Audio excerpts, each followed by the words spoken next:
Hari Za Kwanzaa family. It is another wonderful session for the Kwanzaa celebration, which is the first fruits, the harvest. We celebrate the festivities together. What we have been blessed with, we come together and share, right? So, we had day one, which is December the 26th. Okay, we had Moja. Okay, then we had Kuji Chagalija. Umoja is to strive for and maintain unity in the family, community, and nation and race.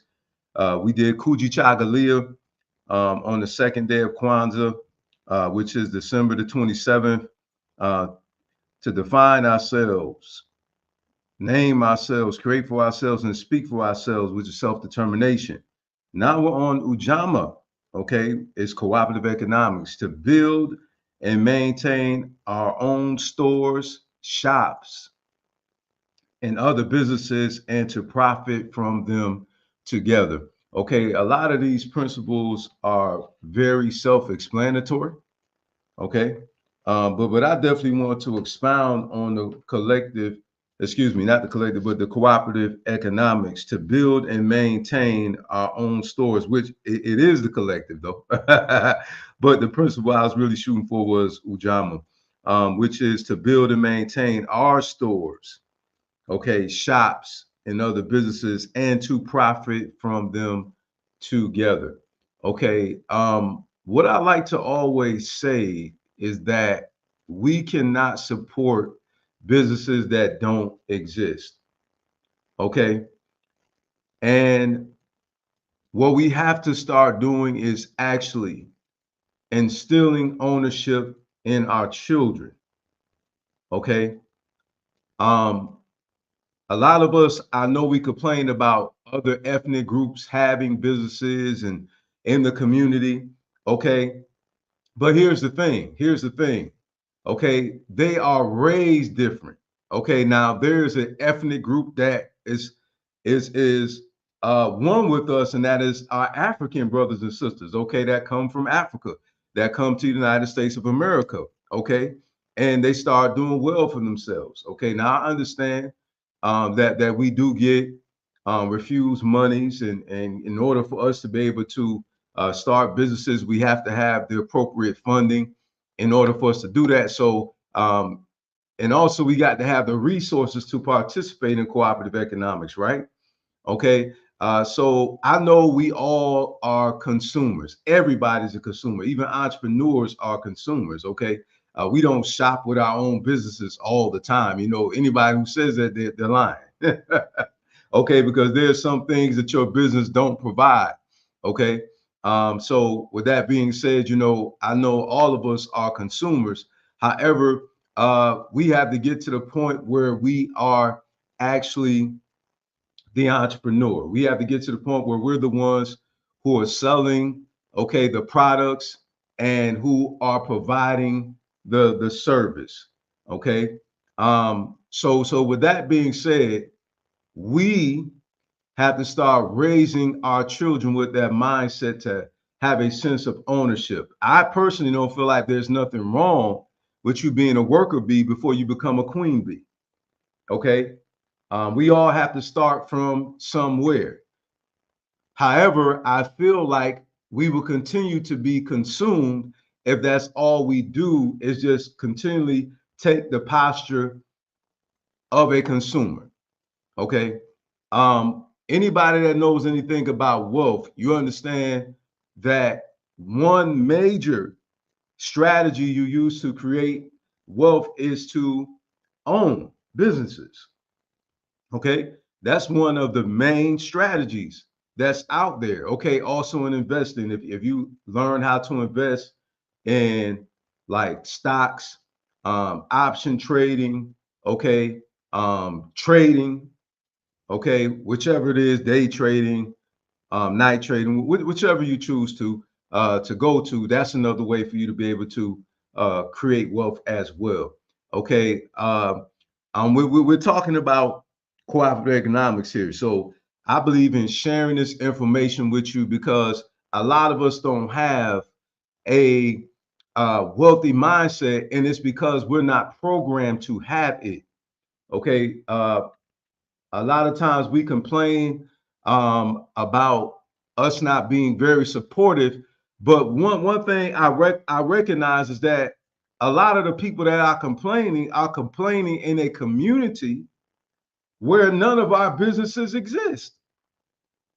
So I'm saying to myself, like, how can you complain about us not supporting each other when there's no businesses for us to support, right? So I'm just a logical person, you know, and I'm like, okay, well, in order for us to be able to support each other, we have to have a business to support. Okay. Now, well, we must learn, and I told you this is not going to be your traditional cooperative economics. Is more to it than just uh, us exchanging currency for products and services. Okay, it to me is deeper than that. All right, it really is. It goes deeper than that because I also believe that what we need to incorporate in that is sharing our intellectual property. And what am I talking about? But those of us who actually knows how to do business right, okay, we need to share that with our brothers and our sisters that are aspiring entrepreneurs. Okay, um, it's more to it than just registering a business, and this is a lot of information that unfortunately those who are not interested in being entrepreneurs really don't even care about. Okay, so I'm really talking to those who are truly seeking to be owners. Okay, in this aspect. All right, because what I recognize is a lot of us are not bankable. And this what hurts a lot of us. And that's why I said that to build and maintain our stores, shops, and businesses and to profit from them together, right?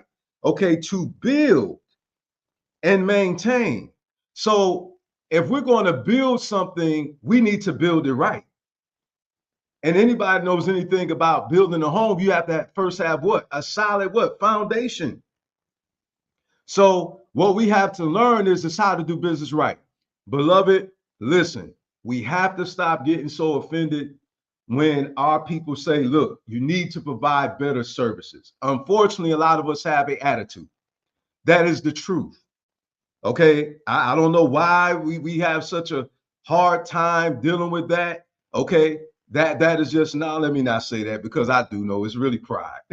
So let me correct myself. It's really pride. I know why. You know what I'm saying? It's really pride in a lot of us, okay? And a lot of us don't know how to take constructive critiquing. Okay? If you're going to do business, then you need to do business right. So you can't have people with nasty attitudes as servers. Okay? You can't do that because how many of you have went to a restaurant or gotten on a plane or dealt with somebody in customer service that they were not one of the spirit of customer service. They were mean, they were rude, they were nasty. Okay, and they didn't treat you right. And what did it make you want to do? Not do business with that brand. And what is the outcome of that? The entrepreneur suffers and the employees. Yes, because when money stops coming in, revenue, okay, and we have to understand, dealing with revenue and then you're dealing with making a profit. Okay, this is the reason why I say that it's more to it than you just registering a business. Okay, it's more, a lot of us, we talk about it. It's more to it than getting the name. It's more to it than going on your Secretary of State and making sure the name of the business is available. Okay, you have to set yourself up to get funding. That's a very intricate part, one of the major steps. Okay, because when you look up a name, why is that important? So you won't get sued. Okay, for somebody else actually using that name. Okay, there. Matter of fact, some of you may not know this, but there is an R&B artist by the name of Bobby Valentino. that changed his name to Bobby V. And there's also an R&B artist whose name is Jason Brown, but he had to, because of legality measures, change his name to Jay Brown, okay, because of legal matters. All right, so it's important for us to understand the legality measure. Now, this is the reason why a lot of people in our community got in trouble for the PPP money. It's because they were not a legally registered business. Okay. They were not structured properly. Okay. And this is why a lot of our businesses fail too. So this is the reason why those of us who are educated in this regard should take out our time to share this information with our brothers and sisters that are aspiring entrepreneurs and that are already entrepreneurs that do not understand the intricate details that go along with it, okay? Because now you're also talking about having an accountant, okay? You need to make sure that you got somebody that does taxes, okay? Because if not, when you get, if your business should get audited, okay, and you're not keeping the books properly, okay, you're going to get in trouble. And a lot of people are afraid of the IRS. And I'm just going to keep it real with you. You must not be doing business right, dude. You must not be doing business right, because there is no need to fear the IRS when you're doing the proper protocol that you're supposed to be doing, okay, as a business owner, filing your taxes. What fear is there? Because remember, you get those who know anything, even when you, let's go to your personal taxes. Okay, even dealing with your personal taxes, you get what? A copy. And you do what? Hopefully you're doing this, because I'm telling you, it happened to me before personally, twice. Personally got audited twice, okay, on my personal taxes. All right. And if I had not had the proper documentation, then I would have been paying taxes. So good bookkeeping is very important. Also, it's very important because you know why? The banks want to see your financials. Okay. So you need a bank account. You need a bank account, beloved. And your personal money should not be what's it's called legal term commingled. Okay, so your personal money should not be tied up in with your business money. You're supposed to have two separate accounts. Okay.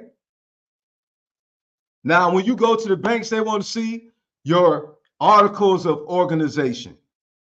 Okay. They want to see your documentation of your business, whether or not you've been properly registered. Okay. So when you even get a bank account, they are asking you for these documentations. You cannot start a business bank account without producing these documents.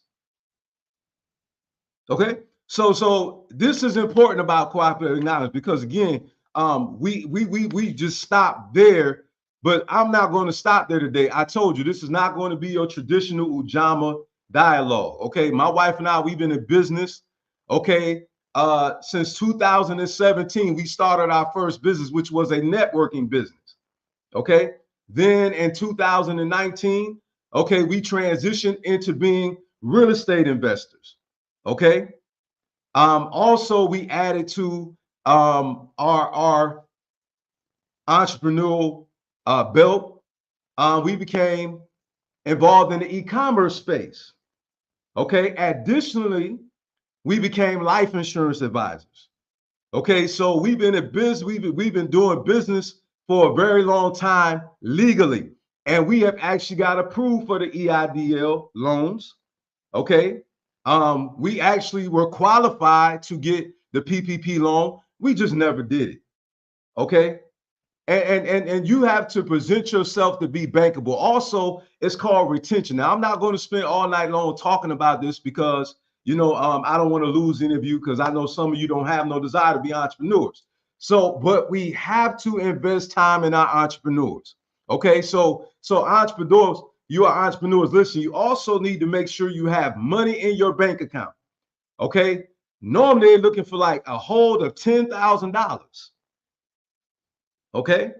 And depending on how much you're trying to borrow, it may be more, but it's called retention. This is something I just want to share with you guys. I just want to drop some nuggets because this is my free nonprofit contribution to the family. All right. So my queen said, make sure you're in a line of business that matches your attitude. Absolutely.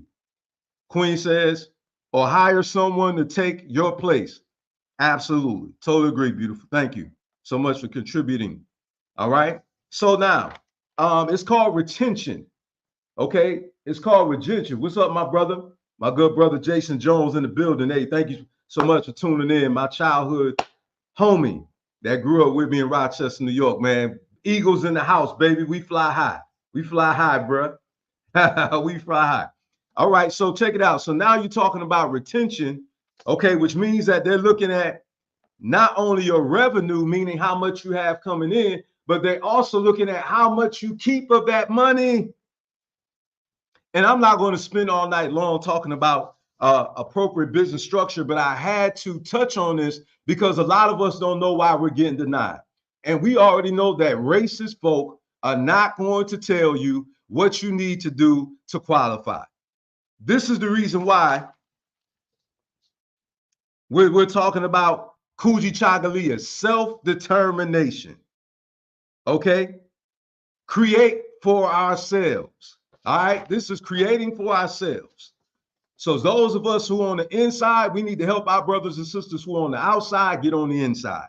Okay, now you can literally call your bank and ask them, hey, what are the qualifications for, to get a loan? What is the protocol? What is the prerequisites for us to get a business loan? So also, beloved, you got to remember that using Ebonics when you do business will get you denied quickly. And we also have to understand that just because we look alike does not mean that we should not have a professional vernacular. Okay, that we should not be using appropriate English when we're talking to each other. All right. This is another thing that gets us in trouble because some of us don't know how to carry ourselves as it relates to business. All right. So some of us, we lose business because we don't know how to conduct ourselves appropriately.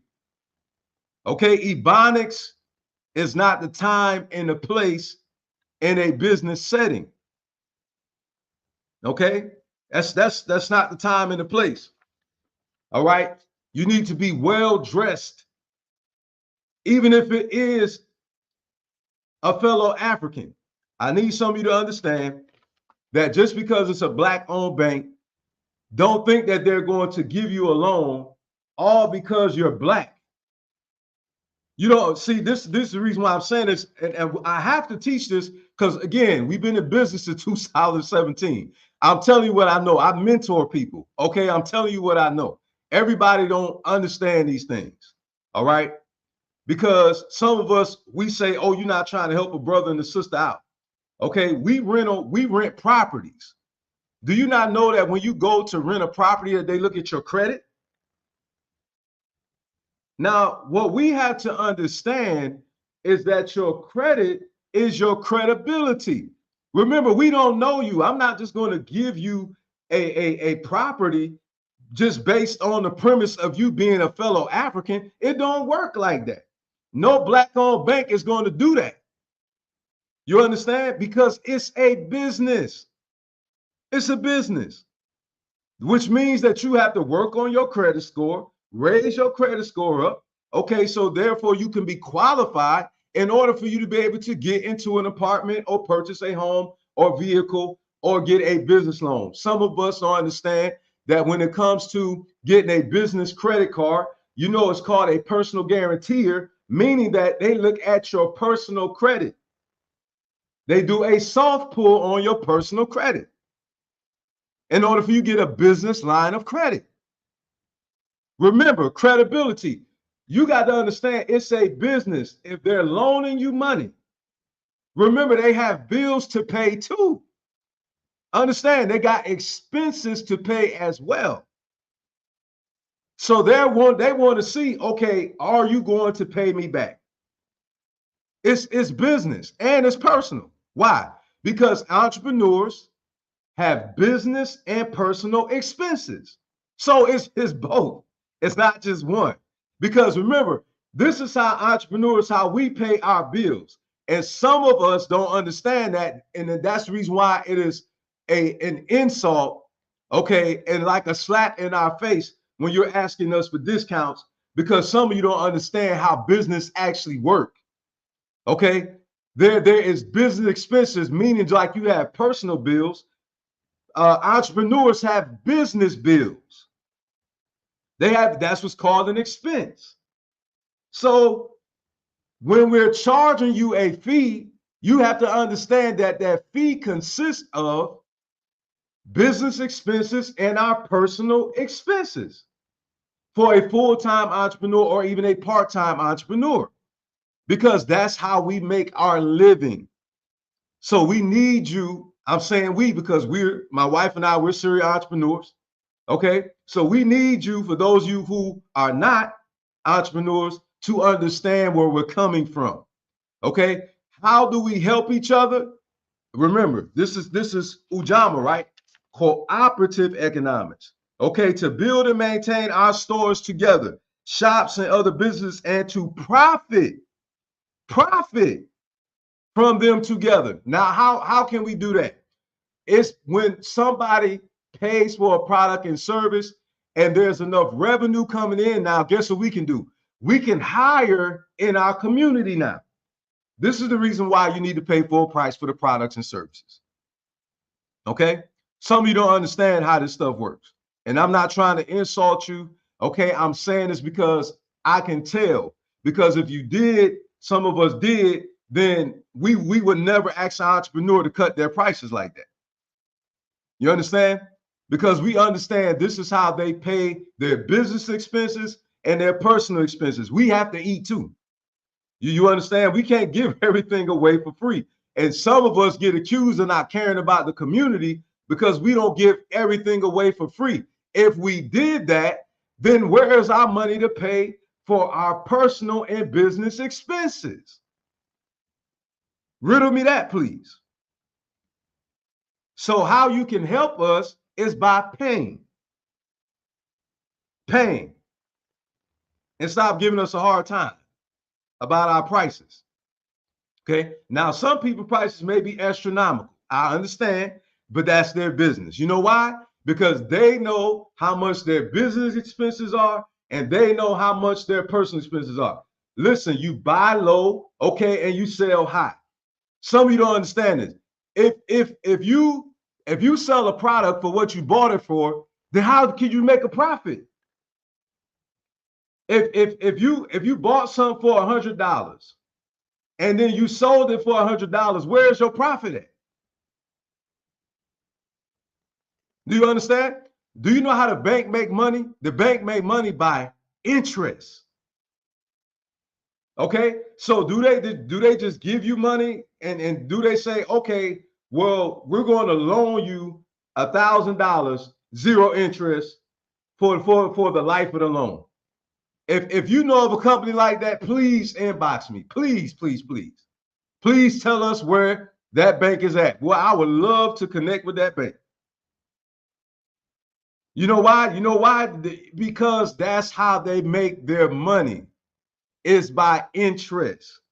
So we have to add, okay, a certain amount of money on the product or the service, okay, that we provide so we can make a profit. Do you understand? All right. So again, I'm gonna cut it short on tonight. I just wanted to touch bases on that very briefly. Also, we have to get broken free out of the mindset that we don't know how to do business. It's true, some of us don't. I'm never going to defend somebody who doesn't have good business acumen. Okay, meaning that they conduct themselves as a professional business person and they run their businesses appropriately.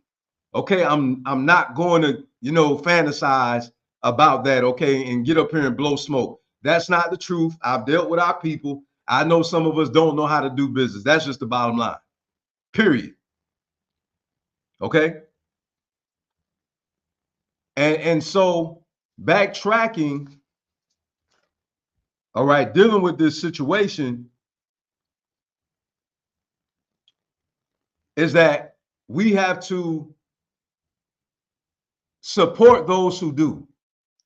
And what we have to do is the products that we buy, the first thing we should be doing is looking for a fellow African, okay, who has toothpaste, who has deodorant, a fellow African who sells undergarments, okay, who sells nice suits and dresses and shoes and clothes. I believe that you get the point. Okay, so in order for us to succeed, we have to think family first. To me, that's what race first actually translates to, okay? Because we know that's really more so a modern day term that was truly created by, okay, the colonizer, okay? They're the ones who created a race because you start dealing with class and, you know what I'm saying, low class, middle class, right? Upper class, right? Okay, they're the ones who created that. And over in Africa, that didn't exist, okay? We all are family. That's just the way it went. You understand? But we in modern day time, so let's just deal with it, right? All right. So we have to start having the mind to put our people first. Listen, I want you to think about this. If a child is hungry, two children standing there, your child is hungry, and somebody else's child is hungry, who are you going to feed first? You know, rhetorical question. You know what I'm saying? Rhetorical question. It's just a thought-provoking question. Again, if there's two children standing there and your child is hungry and another child is hungry, who are you going to feed first? You're going to feed your child first. Prayerfully, hopefully, you take care of your own first. All right. So that's all I'm saying. That cooperative economics is only going to work when we start thinking family first. Okay.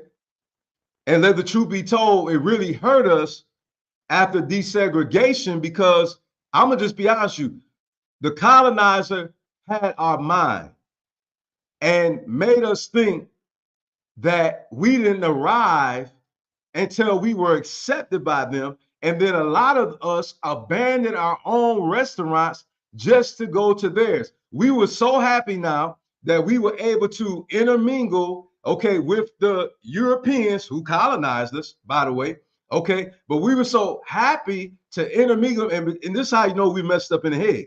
We were so happy. Oh, wow, they let us in now. Oh, we don't have to sit in the back of the bus no more. And, you know, oh, we could go to their restaurants and we could go to their stores now. We left ours just to go support theirs. And what happened to our businesses? Fell to the ground. Huh? And we see it today because we don't feel like we've arrived until we wearing Gucci. We love showing it off. The LV for Louis Vuitton and the GG belts with Gucci, and we just, man, we listen, fam. We still have a slave mind. We don't recognize it, but we still have a slave mind. You know what I'm saying? We still look at each other funny if we don't have on Giorgio Armani. I'd rather go buy my brother and sister's clothing brand like I got on right now.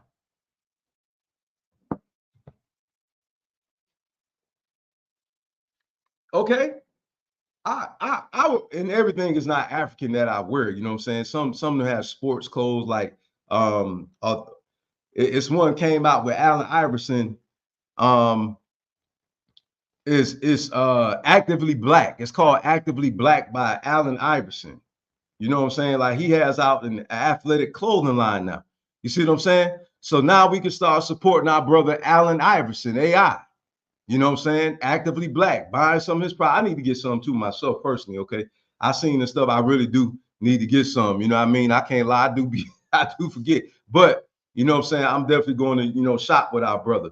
And what we do is when we do that, we help each other stay in business.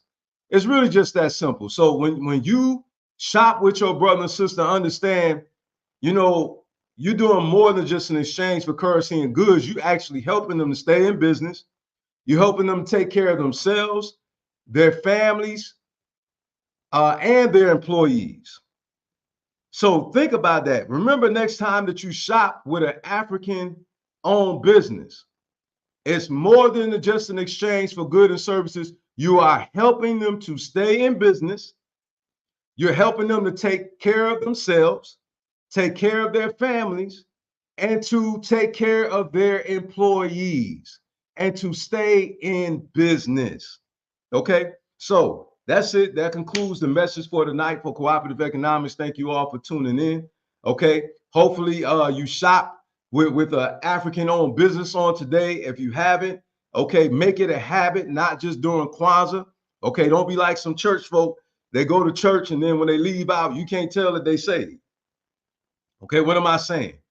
These principles are to be practiced all year round, 365 days of the year.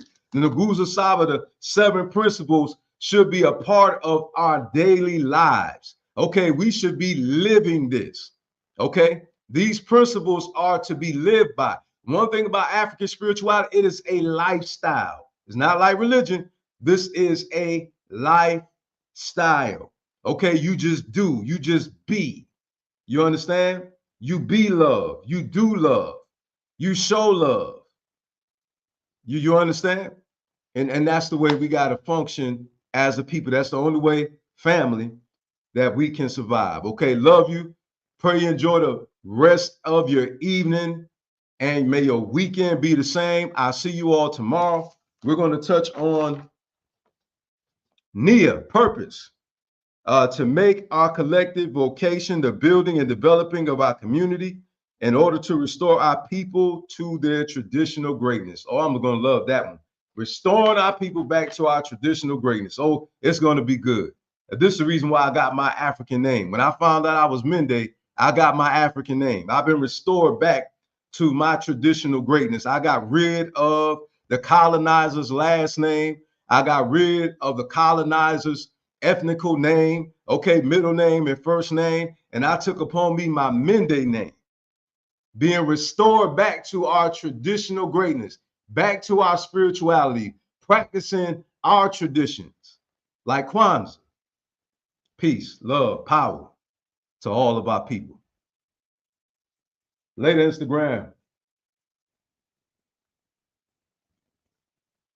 Later, Facebook. Love you all.